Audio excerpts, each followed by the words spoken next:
Geek Therapy Radio.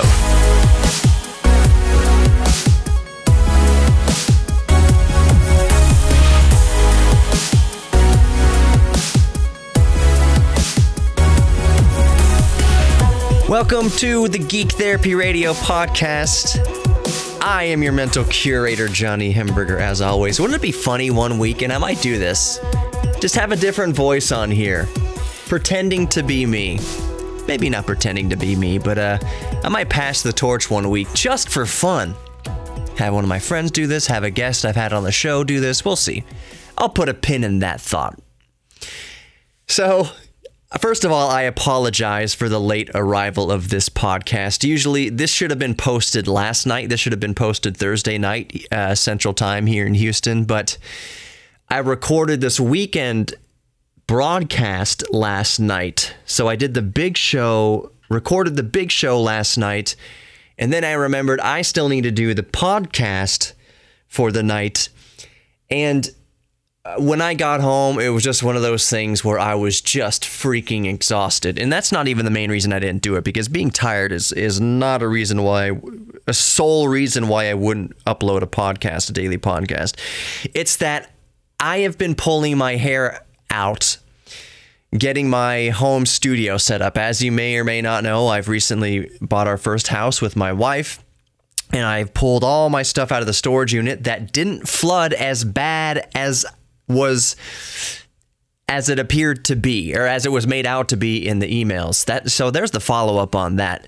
My storage unit wasn't flooded as bad. It got maybe a couple inches of water in it, maybe a few feet back, and I did have the wherewithal in the past to stack all of my expensive stuff, all of my studio gear up off the ground, a few feet off the ground. But the way the storage unit's email to me made it sound like it was a catastrophic flood. So I thought, okay, well, yes, I did have most of my pieces at least 3 feet off the ground, but if the water got 6 feet high, like this email's making a sound, then it's all screwed anyways. No, that was not the case. I was very lucky in this flooding incident that I did not lose much. Only thing I lost was stuff I was probably going to throw away anyway. Clothes that was 10 or 15 years old, a couple blankets and such. So I really didn't lose much of anything. And in fact, one of the main pieces of gear I was worried about was my mic preamp, my Universal Audio 710-D mic preamp. That is easily the most expensive single piece of gear that I've ever purchased in my life. The second most expensive would be my studio monitors. I have a pair of Mackie HR8 24s. They are industry standard. I'm looking at them right now on the radio station. Any recording studio you walk into will have a pair of Mackie HR8 24s. They are, like I said, industry standard. Any movie you've ever watched, any TV show you've ever watched, have gone through a Mackie HR8 24. So I won't say how expensive those are either, but you can get on eBay and see how much these things are. I got them used. But they were both fine. They were both fine. I had them stacked up 3 or 4 feet off the ground, so I didn't lose much of anything. But I opened my Universal Audio mic preamp, the 710D, thinking it's been in storage for years, non-climate controlled. What kind of rat's nest horror show am I going to find when I open up this piece of gear? Because I'm not going to power anything on before I make sure that it's clean inside. I opened it up after sitting for years in storage. The outside was covered in dust. The inside was pristine. Absolutely pristine. The tubes were pristine. The circuit board was pristine. Every wire, every trace was pristine. I still used a can of compressed air to clean it all out, make doubly sure every point of contact, all the XLR and TRS inputs and everything like that, every switch, I did clean. But it was already clean to begin with, other than the exterior. So I fired that up, works perfectly fine. The issue I'm running into, and I promise I'll get to mini discs, my thoughts on that in a second. The issue I'm running into is my control surface. I have an M-Audio Project Mix IO, and it runs, the interface is FireWire. So I have a FireWire card in my computer. The issue I'm running into is the last driver, since it's been long since abandoned, the last driver available was for Windows 7 64-bit. And I've been reading online that other people running Windows 10, they have no problem running that Windows 7 64-bit driver happily in Windows 10. But I can't get it to work. I've swapped FireWire cables. One of the only things I have to try is swapping the power supply to the Project Mix, even though it's functioning perfectly fine. It's just not... It's not communicating well with the computer. When I go into the audio settings, I can see that the audio output and inputs are set to the Project Mix FireWire I/O. But when I open up the control panel, the actual control panel for the device itself there in Windows, it doesn't work. So what's happening is, and I'm really hoping that someone listening can, I implore you to please email me if you can shine any light on this. And I will then relay the information to my audience here because it can help somebody. It can help me. When I open the control panel on the Windows 10 taskbar, it shows that, hey, a new application is open, yet no actual window opens up. And when I hover my mouse cursor over the open program in the taskbar, it should give you a preview to the open program. The preview window it opens is just blank and white. I can't do anything with it. And it's just with the Project Mix I/O. I have reseated and redone FireWire card and drivers, even though I knew that wasn't the issue, because Windows 10 recognizes the PCI FireWire card easily. That's not the problem. The drivers for that are up to date. They're okay. Everything's up to date. Everything is up to date as it can be. I just can't open the control panel for the Project Mix I/O. So that means I can't set things like the audio resolution and the buffer or anything like that. I can't make it communicate. When I open my music recording software, the interface doesn't show up there. I can't. The whole idea is that you can manipulate the physical faders of the interface and it would manipulate things on the computer screen. I can't do that.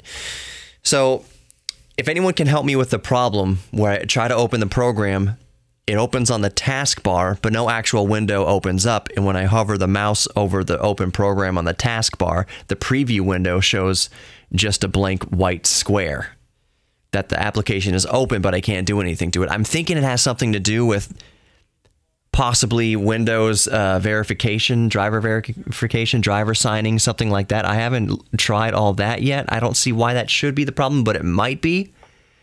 But if you have any insight, you can shine in on this. GeekTherapy@iHeartMedia.com. GeekTherapy@iHeartMedia.com. Because I know the problem probably isn't specific to that software. This probably happens with other legacy software, and that's a key word too, legacy software in Windows 10. So if you have any sort of information you can shine on that, pass it along to me through that email, geektherapy@iheartmedia.com, and then I will pass it along again to my listeners because it really can help people. I'm at a dead end on the internet, Google searching this stuff. I can't figure it out. I will say, funnily enough, I have an even older device called the M-Audio Delta 1010 LT. It's a PCI card that has multiple audio inputs, multiple audio outputs. It's several years older than the Project Mix I/O. They're both from the same company. The old drivers for the Delta 1010 LT work perfectly in Windows 10. And the control panel for the Delta 1010 LT opens perfectly, and I can manipulate that perfectly. I know that in that computer, it used to be that I could have both control panels. It didn't matter that I had multiple audio interfaces plugged into the computer. They all worked fine. I have been isolating. I physically uninstalled the Delta 1010 LT and only had the FireWire going. I just uninstalled and reinstalled the drivers and everything like that. I've been through every troubleshooting path that I can think of, and I can't figure it out. This is legacy software. Why would an older piece of software and an older driver work fine in Windows 10, but something that's a few years newer from back like 2007, something like that? It doesn't work. It's boggling my mind. And all of that is to say, that's why I didn't record a podcast last night, is because I wasn't fully set up to. I did record one podcast at my home recently, and I just recorded it through Tascam USB interface, but I really wanted to record through my Project Mix IO and my Universal Audio tube, my preamps. I couldn't do that. My computer was in kind of disarray, so I didn't do that. So I was exhausted and just went to sleep. Okay, so I was watching YouTube today. I was watching a new video posted by my friend Colin Worth on his channel, This Does Not Compute, which I highly recommend. It is so well produced. It's so, I don't want to say effortlessly produced because it's not super flashy. He has a really nice camera and his voice is really soothing to listen to as he explains like this old fascinating tech or even new stuff that he comes into. He tells you how to backlight your Game Boy Color. He deals with old video games and old technology. It's really cool. Laptops and computers. I think his most famous video is attempting to install, what is it, Windows 10 on a Pentium 3 or a Pentium 2, something like that.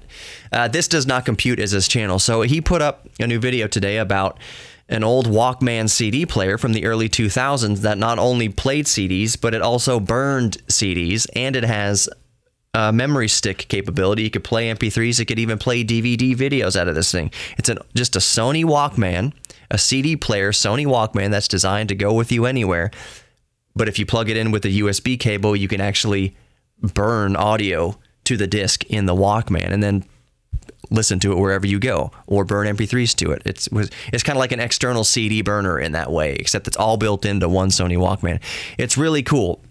So I left him a comment that I thought he would truly appreciate, that in going through my storage unit and getting everything out of it and bringing it to my new garage, I found my old Sony mini disc player / recorder.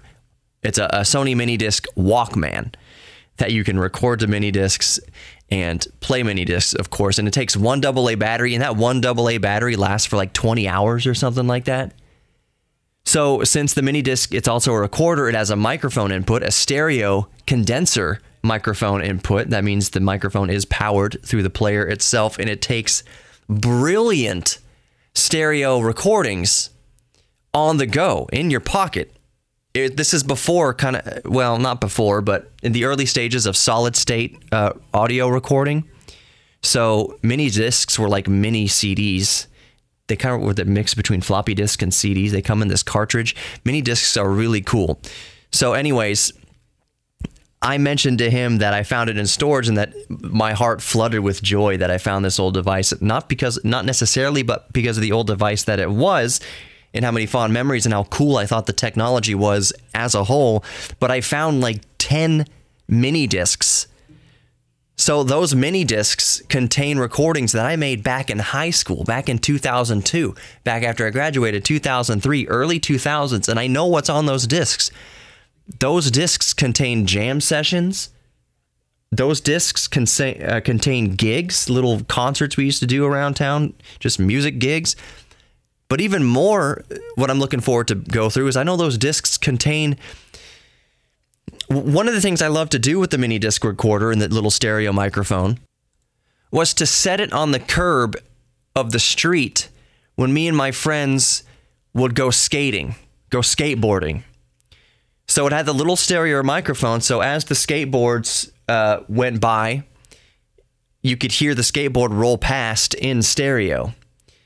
And wherever we were on the street or in the neighborhood, you can pick up the faint, recording of our skateboards kind of rolling along, our conversations. It really puts you there. And since it was recorded digitally, it is as pristine as it was the day it was recorded. So it's like a real life time machine. It's kind of funny. And maybe this kind of seems stupid to some people, but I think a lot of you will kind of relate to it, kind of endear to this idea. Before podcasts existed, I would just record, my friends knew it, I would record just our conversations. Like if we just kind of got together and we're jamming with the guitars or singing or even just talking, hanging out by a campfire or something like that, I had my mini disc recorder and I would just set it up to record, and my friends would be like, "Why are you? That's stupid. Why would Why would you want to ever listen to this again? I just, you know, I just want to do it. And so one of the things I would do is I would listen to those old conversations again as I went to sleep, because we told a lot of jokes, a lot of funny things would happen in that hour or two. We're just hanging out. And I knew that at some point in the future, I would love to go back and listen to the conversations I was having at 17, 18 years old. And the mini disc really allowed for that. And that's what I would listen to a lot of the time, not every single night, like a creep or anything like that, even though I don't really think it's creepy. You might think it's creepy. It really wasn't creepy. I would have fun with my friends, and then I would relive that fun. So I'd play the mini disc, and I put in my headphones, and again, this is before podcasts, and just listen to our skate session from the night before. Listen to how many ollies I landed or didn't land. Listen to me trying to ollie over another friend's skateboard or something like that. Listen to some stupid joke Adam told, or whatever went on at school that day that we were just reminiscing about. It brought me a lot of comfort. I could close my eyes and imagine that I was back in that cul-de-sac skateboarding, or we were back in that Randall's parking lot getting little pieces of plywood together and making skateboard ramps. But I've preserved that forever. I can go back whenever I want and put myself there again. And it warms my heart to do it. It makes you think, oh man, whatever happened to that kid? Like there's some guy talking on the thing, oh man, whatever happened to Billy? Totally forgot about Billy. Didn't he go off to school somewhere like in Arkansas or whatever? Other favorites are those jam sessions. There's a gazebo by the house I grew up in, and we take the guitars there sometimes and sit in the gazebo and just record and sing and duck behind the gazebo when the cops came patrolling by. Fun stuff, and I recorded it on the mini disc. So the mini disc player holds a very, very fond place in my heart, and I found it, and I found the discs even more incredibly. I found the discs that have all those old memories saved on there in perfect, pristine digital audio. It's not like a cassette tape that degraded over time. I can listen to it again as if it was recorded 5 minutes ago. This is stuff from almost 20 years ago that is preserved forever. So I'm gonna look forward to going back and listening to that. I think mini discs. I thought all the mini disc technology as a whole was very fascinating. I loved mini disc players, and for a while there, we thought mini discs were the future. We thought they'd be around for a lot longer than they were. So I think I'll start wrapping it up on that note. And you all know me.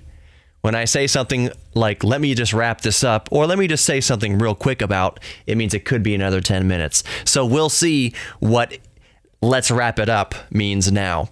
But I think I'll start wrapping it up with this. And it's a question to you, the listener. What are some pieces of old technology that you have fond memories of, bad memories of? For instance, did you like cassette tapes, or were you happy to see them go? Did you have fond memories of cassette tapes? Did you have fond memories of vinyl? Even though vinyl doesn't really count, because vinyl never really went away. And vinyl is, again, the most popular physical format in the world right now. Vinyl went away for a decade or two, but as of 2009, it's just started ramping up in sales again. So, of course, things like Spotify and streaming music and all that stuff, that's by far how most people listen to music. But when people buy physical music now, physical media, they're not buying CDs. They're, of course, not buying cassette tapes, even though cassette tapes have seen a little uptick. They're buying vinyls. Vinyls is the most popular physical format. So anyways, what is some technology that you always thought fondly of, or that you always thought was really cool, or that you thought would be the future and then kind of was a flash in the pan? So I'm talking stuff like Betamax, Palm Pilot, the first tablet PCs, just kind of some technology that you have warm, fuzzy memories of. You know, like I just spent the whole last 10, 15 minutes on mini disc players and mini discs. I thought that would be around for a lot longer, and then we had flash memory step into the light. So I still have a fondness for mini discs. What is a technology that you still have fond memories of? It could be stuff that's really on the nose, like old Game Boys or your old NES. It can be that. So that's the question I have for you. What is your most fond memories with old retro tech? And what I mean by retro tech is, I don't necessarily mean something from the 60s, 50s, 40s, 70s, 80s. If you are younger, it could be retro tech just in your lifetime. So maybe when you were a teenager, that's when you got your first iPod. Or maybe when you were a teenager, you had the iPhone 4 or something like that. Maybe that's old tech to you. I don't know. I'm spitballing here. So while I remember using cassettes every single day, there are some listeners who have never held a cassette in their entire life. So what is something that's old to you if you're 18 years old or something? What's something from you remember from the mid 2000s or late 2000s? Do you remember your first iPhone? Do you have fond memories of the first iPhone? Who knows? I would just love to know. So you can always email me or go to the Facebook page. It's for the email is geektherapy@iheartmedia.com. The Facebook page is Geek Therapy Radio. Just Google search Geek Therapy Radio. All the social media will come up there. But I think that's it. I'm really interested to know in your retro tech memories from your childhood, whenever that childhood was. Maybe it was in the 60s, maybe it was in the 90s, maybe I'm feeling really old and your childhood was from the mid-2000s. I'd just love to know what your retro tech is. I'm thinking of something really cool on the way out here. I had this organizer, this pocket organizer that you could beam information into from your computer monitor. It had an infrared light on the receiver on the front of the this little, what do you call, like a little pocket organizer thing. It was about the size of a credit card, just kind of like a TV remote control. And the screen would flash and do all these sorts of things. And you would hold your organizer up to the screen and all the bars and things would flash on the screen, and that's how it would put data into your little organizer. What was that thing called? I'm gonna look that up. All right, I've talked too much in this podcast. This is a twofer today. I'm dropping this podcast, and then the big show I'm dropping a little while later. I'll stagger it a little bit. But yeah, I will talk to you guys next time. Be good to each other, including yourselves. Embrace your inner geek and know that you are worthy of love. Please do, and I'll talk to you later.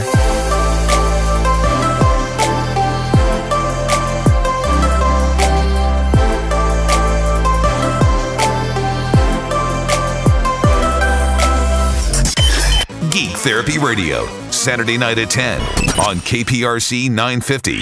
Or listen anytime on our iHeartRadio app.